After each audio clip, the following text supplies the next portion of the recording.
Hey guys, it's Bill from Linden, Tennessee.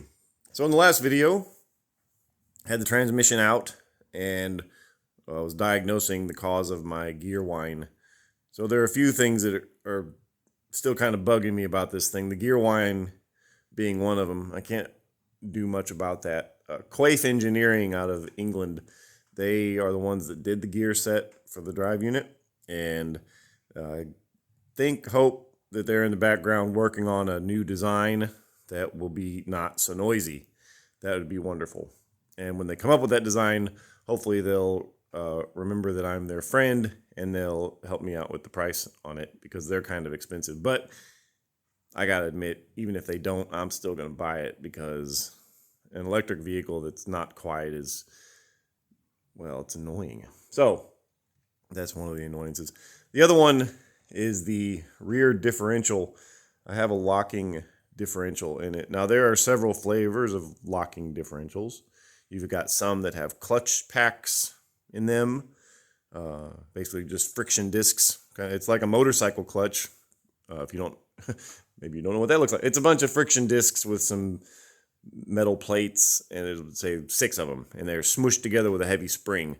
And the more force that the drive shaft puts into the differential, that spring gets helped by the force on the gears. So it applies more pressure to that clutch pack, and it makes it so you don't end up in a situation where one tire spins and the other one is just stuck. Like if one tire is on mud and the other one's on a rock, the one in the mud traditionally would just spin and you wouldn't go anywhere. But with a locking differential, some of that torque is transmitted to the tire with the most amount of traction, and it lets you go. So clutch packs is one kind. They've also got some similar concept, but it's just got cones, like a cone that rides inside of a mating cone, and the more torque you put on it, the more pressure is applied to that cone, and it distributes torque.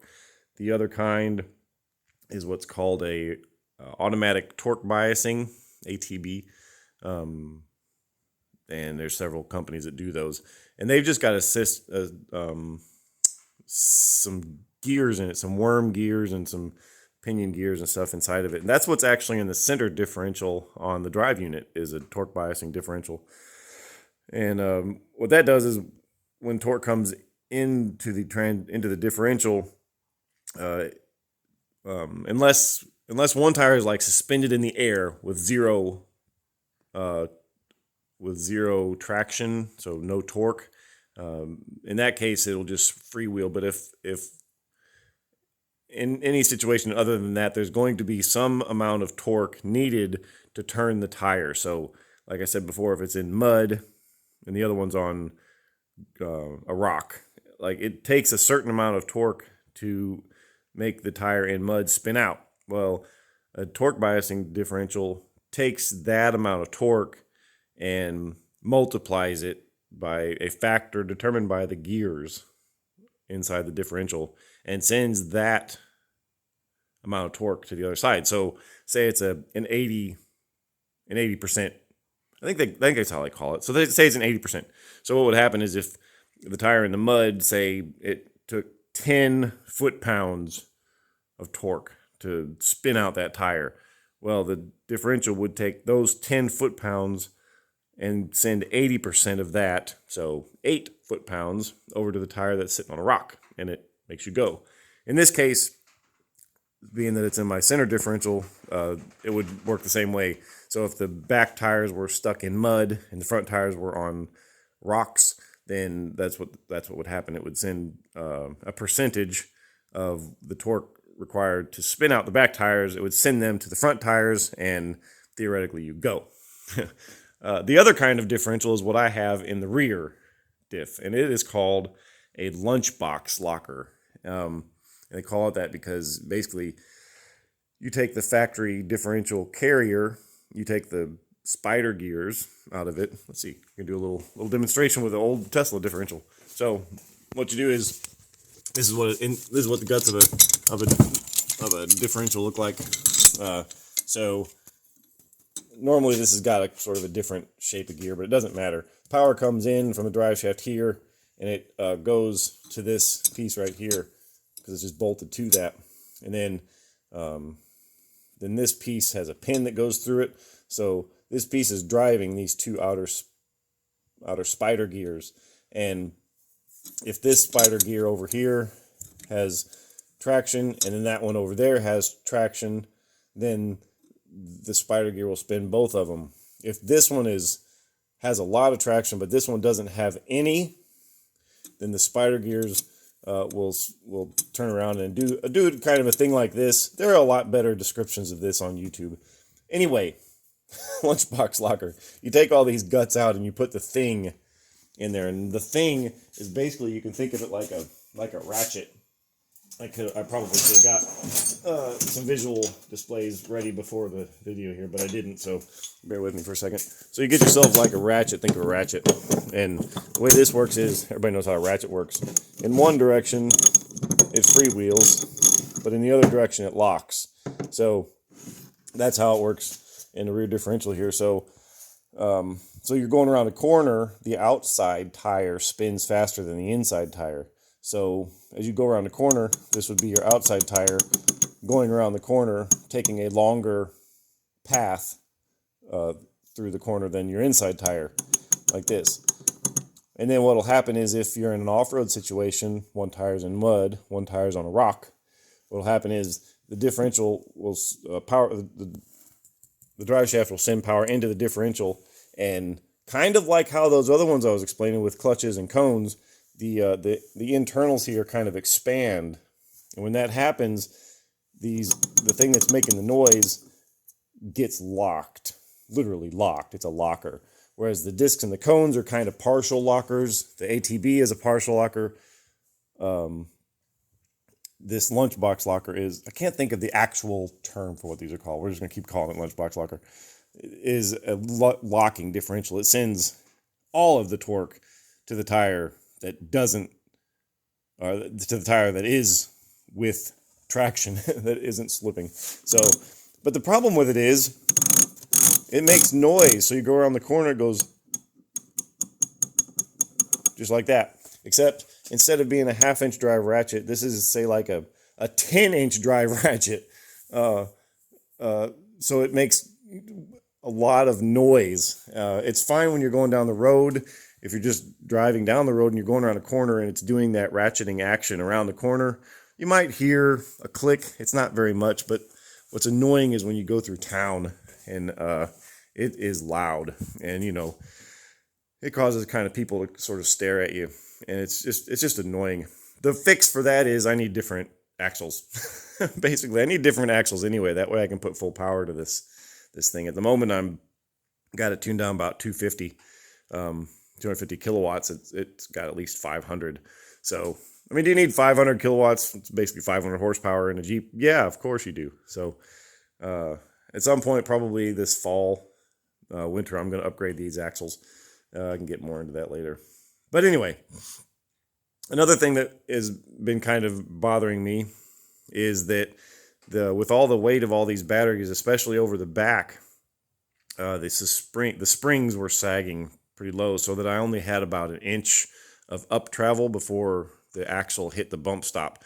That, of course, means that if I hit a bump that's more than about 1 inch tall, then it would hit the bump stop, and it was very harsh. And so the fix for that, I was since these springs weren't any good, I could try and get some custom springs made again, and maybe they'd get it right. But since I'm going to be putting different axles in anyway, with a completely different suspension system, I'm going to have coilovers. I don't want to spend more money on springs. So the cheap and easy way of fixing that is to install what they're just like the poor man's lift, and it's just these blocks, just these spacer blocks right here. So the front has a 2.5-inch spacer block, and the back has a 2-inch. So that's what I've done, and obviously that gives me another 2 inches of suspension travel, and that has fixed that problem. And let me tell you, that is so much nicer. I was rolling around with just on the back. It gave me kind of this weird 70s jacked up back end hot rod vibe. And it was nice because the back was the worst one for for bottoming out on me, and it stopped doing that. But I didn't like how it looked, so I put the ones on the front. And now I really kind of like the height of it, but I think that my tires look too small. So if it's not one thing, another. These are basically brand new tires, so I'm just going to run them. I'm just going to run it as it is. I can live with this. It's okay. These are 31-inch tires. It probably needs 33s. I don't think I'd want to go bigger than that. But there you go. So yeah, so that's that. What else has got going on here? In the interior, I haven't done anything with the box. Oh, I did kind of. I made a tray. In there, so I can put stuff in there now. I still need to cover this somehow, some way. Yeah, I still need to cover that. So that's pretty much it for the inside. And then for the back, a couple things. First of all, we're going to talk about this. I put a reverse light. So there's a LED. I had a Ford Ranger. It was my electric truck until it rolled down a big steep hill at work. This was one of the two fog lights in the front of the Ranger. So I put it there. I could have put it down here underneath, and I thought about it, and I still can, actually, if I decide that I want to. But this is really, really bright. This lights up the night. So you put it in reverse, obviously, and the light comes on because it's tied in with the reverse lights. But I've also got a switch under the dashboard, so if some dude or dudette is following too close to me or has their brights on behind me, then I can just flip that switch and, blind them. It's probably a terrible idea. So that's pretty cool. Oh, my knee. Oh, excuse me. Ow, sorry. Yeah, I had to unwind my knee. The other cool thing that's happened is that my wife, Cindy, she found this on Facebook. And she sent me a link to this, and I thought, oh, that's just perfect. How cool is that? So, yeah. This is good in a lot of ways. And a lot of people will say that and be like, oh, ha, super inefficient. Jeep gets 8 miles a gallon, identified as a Tesla. That's funny.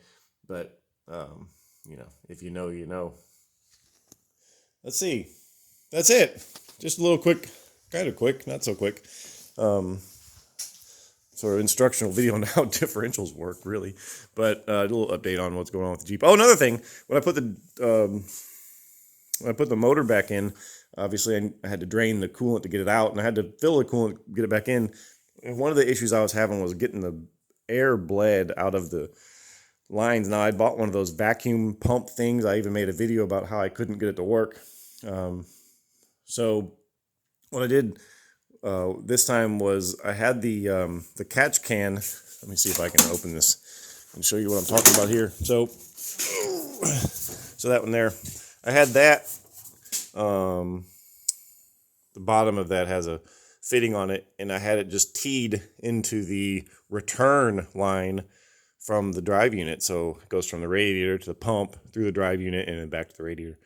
I had that in the return, thinking that if there was an air bubble or something stuck in a line, that perhaps it would end up going into the coolant reservoir. But it didn't. It didn't work because that whole line is full of coolant.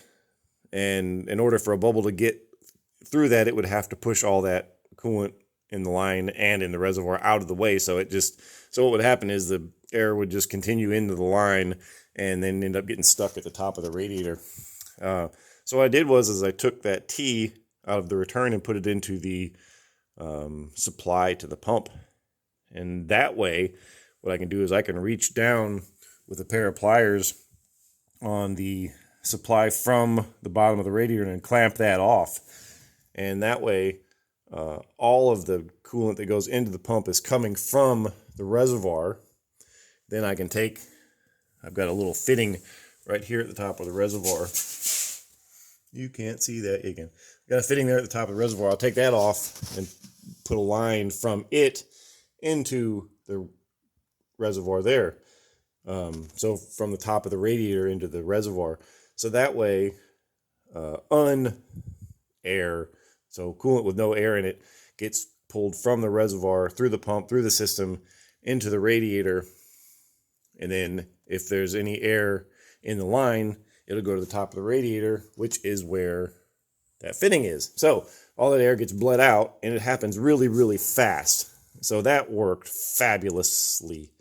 Yeah, it's a quick little thing to do, but Yeah, it worked really good. So, yeah, so that's it. What else? I don't know. That's all I got for now. So, thanks for watching, and we'll see you guys next time.